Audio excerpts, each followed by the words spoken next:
नमस्कार, मैं हूं राजकुमार और आप देख रहे हैं सबका जम्मू कश्मीर। जी हाँ, आपको बता दूं कि उत्तर प्रदेश से एक संत जो है निकले हैं पर्यावरण को बचाने के लिए, लोगों को पर्यावरण का संदेश देने के लिए। जी हाँ, हालांकि माननीय प्रधानमंत्री मोदी 2014 से इस मिशन को लेकर पहले से ही चले हुए हैं, लेकिन संत में इतना बड़ा जज्बा और इतना बड़ा हौसला, इसे लेकर साइकिल यात्रा पर निकले हैं लोगों को जागरूक करने के लिए, ताकि पर्यावरण को बचाया जा सके, घर घर पौधे लगाए जा सके और इस पर्यावरण को स्वच्छ रखा जा सके। तो चलिए बात करते हैं उत्तर प्रदेश से निकले साइकिल यात्रा पर इन समय हमारे जो संत है उनसे बात करते हैं। क्या नाम है आपका? मेरा नाम शिवनाथ त्रिपाठी। जी जी, शिवनाथ त्रिपाठी जी, आप कहाँ से आए हैं पैदल यात्रा, साइकिल यात्रा को लेकर? जी, मैं बेसिकली अयोध्या के पास एक ज़िला है बाराबंकी जी, वहाँ की तहसील सिरौली घोषपुर और ब्लॉक रामनगर से एक ग्राम भौहरा कला का रहने वाला हूँ। और प्रकृति को बचाने के लिए एक संदेश लेकर हम सबके साथ जा रहे हैं, सबसे मिलने का प्रयास कर रहे हैं, जिसमें हम लोगों से अपील कर रहे हैं कि वो जन भागीदारी को, इसको क्योंकि ये ज़रूरत हमारे सबकी है, इसके लिए इसमें अपनी जन भागीदारी दें और अपनी जन भागीदारी से प्रकृति को स्वच्छ और बेहतरीन करने के लिए अपने हिस्से से जो 2 पेड़ और आसपास गंदगी ना फैलाकर हम कर सकते हैं बहुत आसानी से। ऐसे करके हम अगर इसको मिशन के रूप में करेंगे तो निश्चित ही हमारे आसपास का सारा वातावरण शुद्ध और स्वच्छ रहेगा। और इसके लिए इसको जन भागीदारी से ही पूर्ण भी किया जा सकता है, क्योंकि मुझे नहीं लगता कि कोई सिर्फ सरकार ही इस काम को क्लियर कर सकती है। क्योंकि गंदगी हम फेंकते हैं और वो कहीं भी फेंकते हैं, तो क्यों फेंकते हैं? अगर ऐसा ना करें तो कम ज़रूरतों से भी, मतलब सरकार की कम सहूलियत के साथ भी हम एक अच्छे प्रकृति को बनाने में कामयाब रहेंगे। अपने मिशन को लेकर आप किन किन राज्यों से निकले हैं साइकिल यात्रा पे? मैंने बेसिकली यूपी से, यूपी के बाद हरियाणा और हरियाणा के बाद हम दिल्ली न जाकर, क्योंकि दिल्ली में प्रदूषण इतना ज़्यादा है कि मैं वहाँ पर सर्वाइव नहीं कर पाऊँगा, मुझे लगता है। इसलिए हालांकि मैं चाहता हूँ दिल्ली भी एक साफ़ सुथरा राज्य हो जाए, और ये सब बहुत संभव तभी माना कि वहाँ के सरकारें भी इस पर काम कर रही हैं। लेकिन जब तक, मुझे लगता है जब तक जन सहयोग नहीं मिलेगा तब तक दिल्ली सरकार क्या कोई भी सरकार किसी भी काम को पूर्ण नहीं कर पाएगी।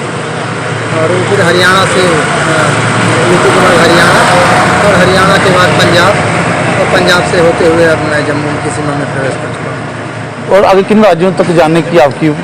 मुझे जम्मू और कश्मीर के कुछ एरियों में जहाँ तक मैं जा सकूँगा, और उसके बाद फिर हिमाचल, पूरा हिमाचल, फिर उसके बाद ऊपर वाले जहाँ तक पूरा उत्तराखंड, और उत्तराखंड के बाद फिर नेपाल तक मेरी जाने की योजना है। क्योंकि मुझे लगता है पहाड़ों पर थोड़ी अवेयरनेस ज़्यादा की ज़रूरत है, क्योंकि पहाड़ जो हैं वो तभी सुरक्षित रहेंगे जब उन पर पेड़ रहेंगे, क्योंकि बिना पेड़ों के पहाड़ फिर भूस्खलन जैसी समस्याएं, बाढ़, अभी हाल फिलहाल में ही अमरनाथ में जो आई हैं, त्रासदी हो रही हैं जगह जगह, वो कहीं ना कहीं पेड़ों के ना रहने के कारण ही है।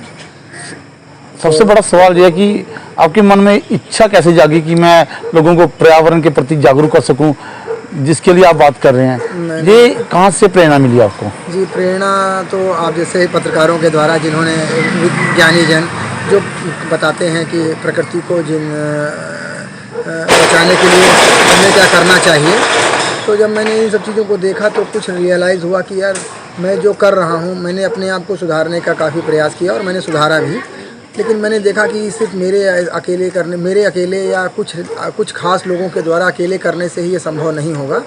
इसलिए जन जागरण के तौर पर मैं भी लोगों से एक मिशन के रूप में मैंने यात्रा भी करनी चाहिए और लोगों से जितने अधिक लोगों तक हम ये बात पहुंचा पाएंगे और वो लोग अगर इस चीज़ को फॉलो करते हैं या सुधार के लिए सोचते हैं तो कहीं ना कहीं निश्चित रूप से हम अच्छा काम कर पाएंगे। मैं एक चीज़ देख रहा हूँ, जब से मैंने आपसे मुलाकात की है, मेरे मन में एक प्रश्न जो है वो मेरे को खाया जा रहा है। सबसे बड़ा सवाल है कि आज देखा जाता है कि संत का लिबास डालकर लोग कहीं ना कहीं जो करवा रहे हैं, कहीं ना कहीं मंदिरों में पूजा करवा रहे हैं, तो आप पर्यावरण को बचाने के लिए वो भी संत का चोला पहनकर जो है वो पर्यावरण को बचा रहे हैं, तो क्या कहें इसको लेकर? हाँ, ये आपने मेरे मन का सवाल पूछा है। काफ़ी लोग भी इस चीज़ को लेकर हैरान होते होंगे।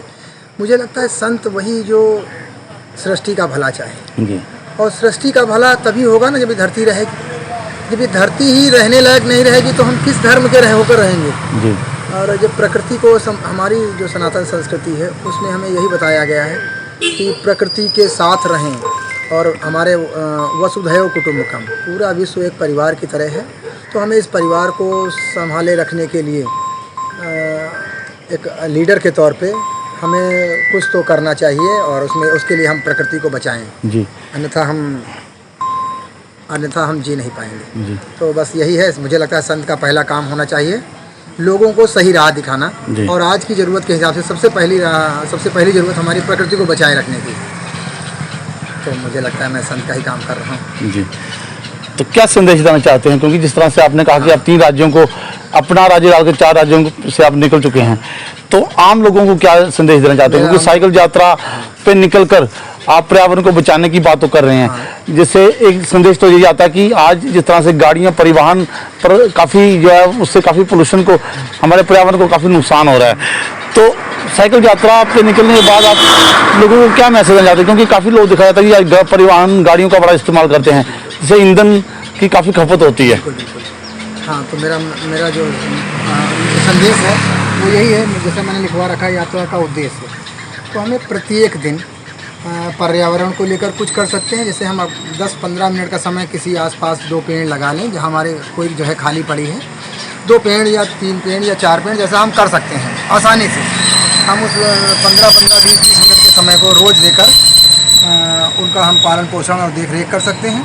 उसके बाद दूसरा आता है योग का मतलब अपने शरीर को मजबूत करने के लिए अगर हम थोड़ा सा समय देंगे, फिजिकली हम थोड़ा मजबूत बने रहेंगे तो हम ज़्यादा अच्छे से ज़्यादा दिन तक निरोगी रह के जीवन का जी सकते हैं और हम शरीर से बलवान भी रहेंगे।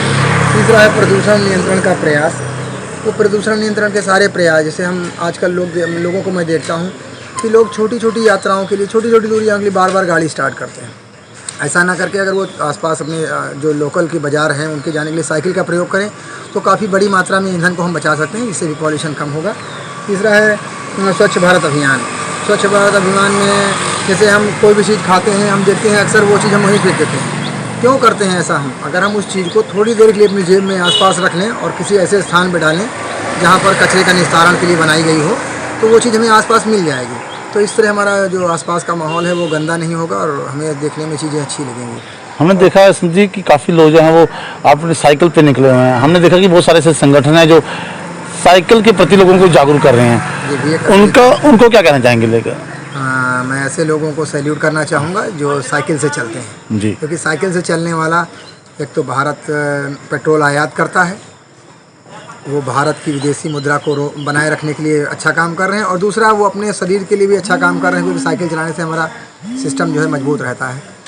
और तीसरा ये कि वो पॉल्यूशन नहीं करते, वो काफ़ी चीज़ों में अपना पार्टिसिपेट कर रहे हैं। क्या संदेश देना चाहते हैं पर्यावरण को लेकर? मैं सभी युवाओं को एक संदेश देना चाहता हूँ, जो अगर कर रहे हैं तो बहुत अच्छी बात है, लेकिन अगर नहीं कर रहे हैं तो अपना थोड़ा सा समय निकाल के एक 10, 15, 20 मिनट अपने आसपास की खाली जगहों को ढूंढें और बिना यह सोचे कि वो जगह आपकी हैं या नहीं है। अगर वो सरकारी भी हैं, खाली पड़ी हैं, तो कुछ 10, 15, 20 रुपए के पेड़ खरीद के वहाँ लगाएं ही नहीं, बल्कि उनको बचाए रखने के लिए जो भी संभव तरीके हैं, कांटों से पल्ली वगैरह लगा दें या कुछ बाड़ बना के लगा दें, वो पेड़ जितने दिन भी रहेगा।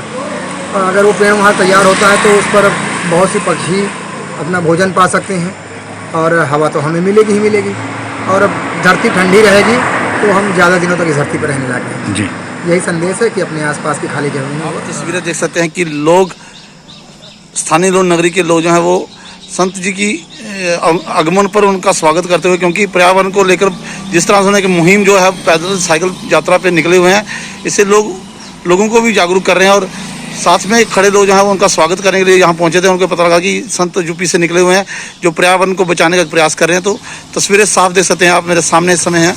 मेरे साथ थे संत जिन्होंने पर्यावरण को बचाने के लिए साइकिल पे यात्रा शुरू की है। हालांकि 4 राज्यों को उन्होंने छू लिया है और आम लोगों को यही संदेश देना चाहते हैं कि हर व्यक्ति जो है वो अपने घर के आसपास पेड़ पौधे जो लगाए, जहाँ खाली स्थान है, जहाँ खाली जगह है। दूसरा, उनका मानना है कि साइकिल यात्रा से भी पर्यावरण को हम काफी हद तक बचा सकते हैं।